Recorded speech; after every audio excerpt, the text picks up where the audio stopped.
Olá, meu irmão e minha irmã, com alegria queremos partilhar um pouco sobre a liturgia deste domingo, dia que nós celebramos a solenidade da Assunção de Nossa Senhora aos céus, a partir do Evangelho que está em Lucas, capítulo 1, versículos de 39 a 56. Naqueles dias, Maria partiu para uma região montanhosa, dirigindo-se apressadamente a uma cidade da Judéia. Entrou na casa de Zacarias e cumprimentou Isabel.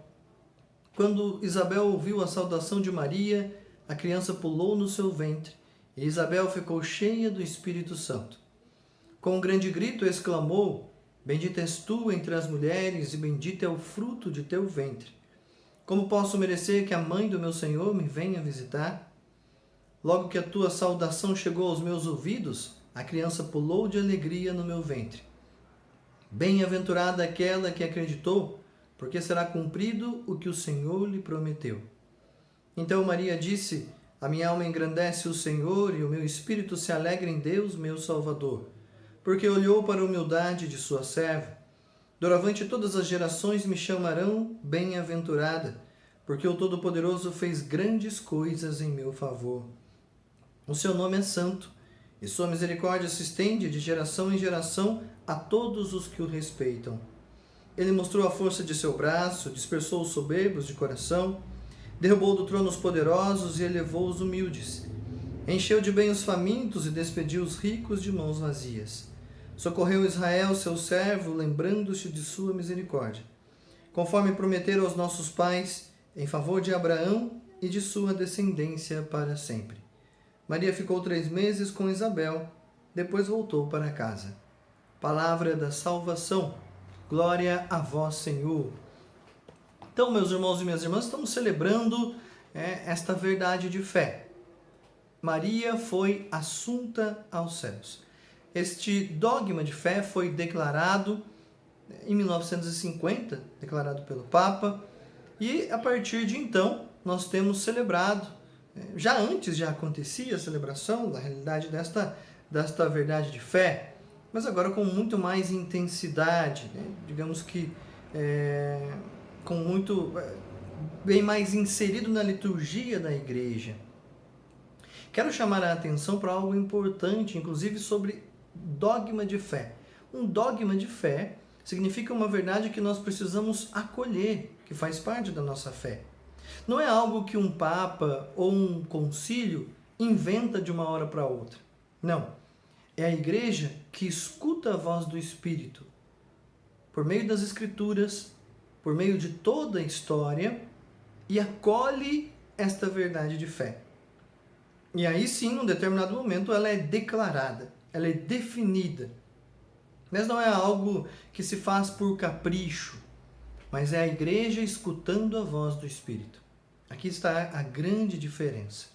E o que é, então, a Assunção de Nossa Senhora? Em primeiro lugar, nós precisamos entender que existe a diferença entre a ascensão de Jesus, ou seja, Jesus, em sua divindade, se elevou aos céus, é Deus. 100% homem, 100% Deus. Todo homem, todo Deus. Maria não é divina. Maria não é deusa. Então, ela foi elevada por Deus aos céus.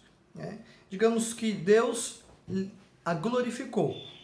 Por isso que em algumas regiões se celebra o título de Nossa Senhora da Glória. Não porque a glória que é dela, por ela mesma, mas é Deus, em seu desígnio, que a glorifica.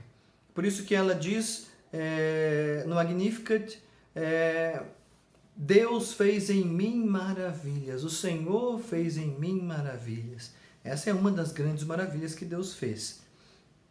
Nós compreendemos esta realidade a partir de diversos relatos da tradição, da Sagrada Tradição, mas também da própria Sagrada Escritura.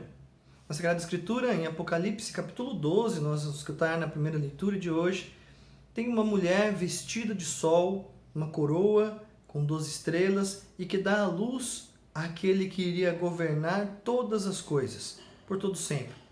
Fica muito claro para nós que além da imagem da igreja, também a imagem de Nossa Senhora.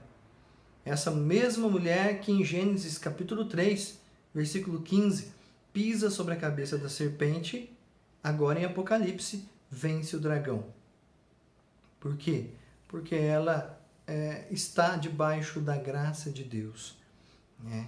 Então, essa mostra a glorificação, a glória que Deus lhe dá. Quando a gente fala glória, a gente fica um pouco até confuso, afinal de contas, apenas Deus tem a glória por si mesmo, mas Ele pode glorificar, ou seja, nos convidar a fazer parte da sua glória. Nunca como Deus, é claro, mas todo aquele que será ressuscitado, tudo aquilo que vai estar na glória de Deus, vai fazer parte de sua glória. Entende? Aqui está a diferença entre glorificar a glória de Deus e glorificar um ser humano. Mesmo Maria, sendo a mais bela de todas as criaturas. Então, nós temos essa realidade.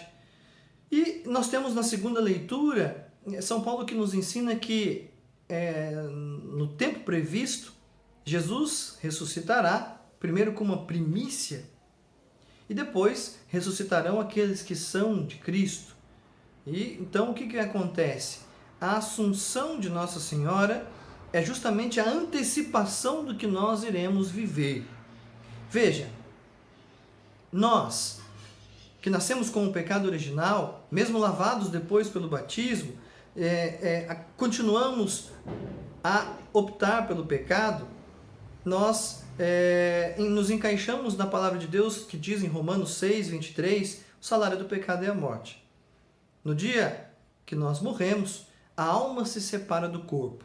Nós vamos para o juízo particular. E depois vamos para o nosso destino, nem que seja talvez aí uma passagem pelo purgatório. No juízo final, ou seja, no juízo universal, vai acontecer a ressurreição. Os nossos corpos gloriosos, então, vão se unir à nossa alma. E esperamos na glória de Deus. Veja, se o salário do pecado é a morte, Nossa Senhora não nasceu com o pecado porque ela é imaculada e também não deixou que o pecado a tocasse, logo ela não morre. Ela é assunta aos céus, está diante da glória de Deus de corpo e alma. Essa que é a realidade da Assunção de Nossa Senhora. No Oriente, essa festa é também conhecida como a festa da dormição, porque é como se ela tivesse entrado num sono profundo espiritual e depois ela tivesse sido levada por Deus aos céus.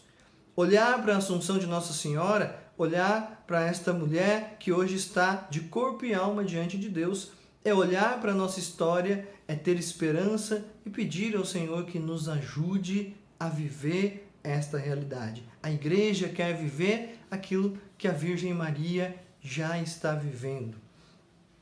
Existe um relato, ainda no século II, muito interessante, da tradição. Veja, século II muito próximo ali daquilo que foi a vida de Nossa Senhora, e que já no fim dos seus dias, sabendo que iria sair daqui, ela avisa os apóstolos que se reúnem e começam a passar os últimos dias com ela.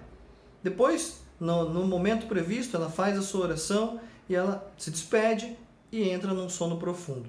Os apóstolos, sem entender o que estava acontecendo, a colocam num sepulcro.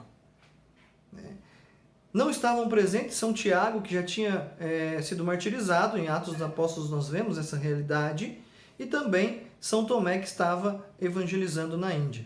Ao saber do fato, ele volta correndo e pede para que abram um sepulcro, para que ele também faça a sua despedida.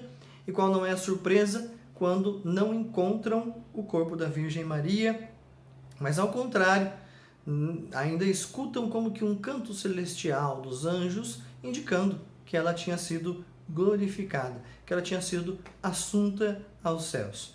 Então, um relato já do século II, a igreja já trabalhava esta realidade, esta verdade da nossa fé a partir do século II. Santo Irineu já fala a respeito disso no século II, e ao longo de toda a história nós vivenciamos esta realidade. Então, diante desta solenidade, nós temos duas reflexões que podemos guardar no nosso coração. A primeira é a realidade do nosso corpo. nosso corpo há de ser glorificado, nosso corpo é templo de Deus, é dom de Deus. E o que nós temos feito com este dom de Deus? Será que nós temos usado esse corpo para a salvação, tanto a nossa quanto a dos outros? Corpo nós usamos para poder rezar, nós rezamos com o corpo. Quando ficamos em pé, ajoelhados, sentados, por exemplo, na Santa Missa, também é o corpo que reza. Com o corpo nós demonstramos, expressamos o amor, o carinho. Com o corpo nós realizamos o bem aos outros, nós estendemos as mãos para levantar o caído, nós ajudamos os enfermos, nós levamos, aquilo que é necessário para todos os outros. Enfim, com o nosso corpo nós podemos levar a salvação, a nós e aos outros, ou a perdição. Levar o outro ao pecado, cair no pecado e levar o outro ao pecado. Não somente na sexualidade, por exemplo, na agressividade, na omissão e em tantas outras situações. Então, a pergunta que nós precisamos fazer durante esta semana é: como temos utilizado este dom de Deus que é o nosso corpo? Inclusive, temos valorizado o nosso corpo?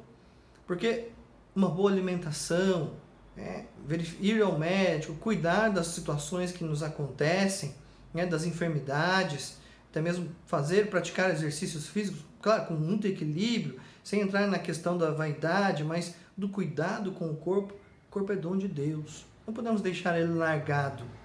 Não podemos simplesmente desperdiçar a graça de Deus. Esse é o primeiro ponto que nós devemos refletir.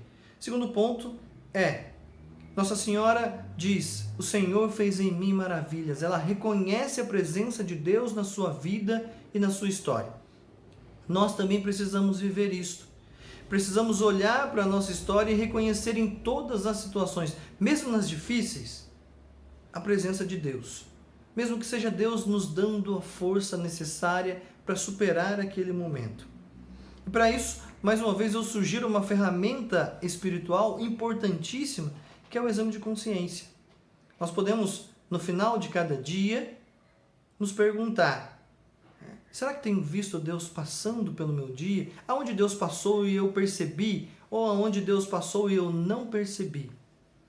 É interessante que nós vamos trazendo à mente: nossa, eu não percebi, Deus passou nesse exato momento, nessa situação, e eu não vi que era o Cristo que vinha ao meu encontro, que era uma oportunidade, e não, portanto, eu não respondi a esse amor. A cada dia que nós vamos fazendo isso, nós vamos aguçando os nossos olhos espirituais, a nossa mente, o nosso coração, o nosso espírito, para perceber a presença de Jesus. E a cada dia nós também vamos respondendo cada vez mais de uma maneira melhor, de uma maneira certa. E assim, dia após dia, cada passo que nós vamos dando, nós vamos buscando, sendo cada vez mais fiéis ao Senhor. Até que um dia, pela misericórdia de Deus, na glória de Deus ao lado da Virgem Maria, nós também possamos cantar nosso Magnificat. A minha alma engrandece ao Senhor, porque fez em mim maravilhas. Que desça sobre vós, sobre a vossa família, a bênção de Deus Todo-Poderoso, Pai, Filho e Espírito Santo. Amém.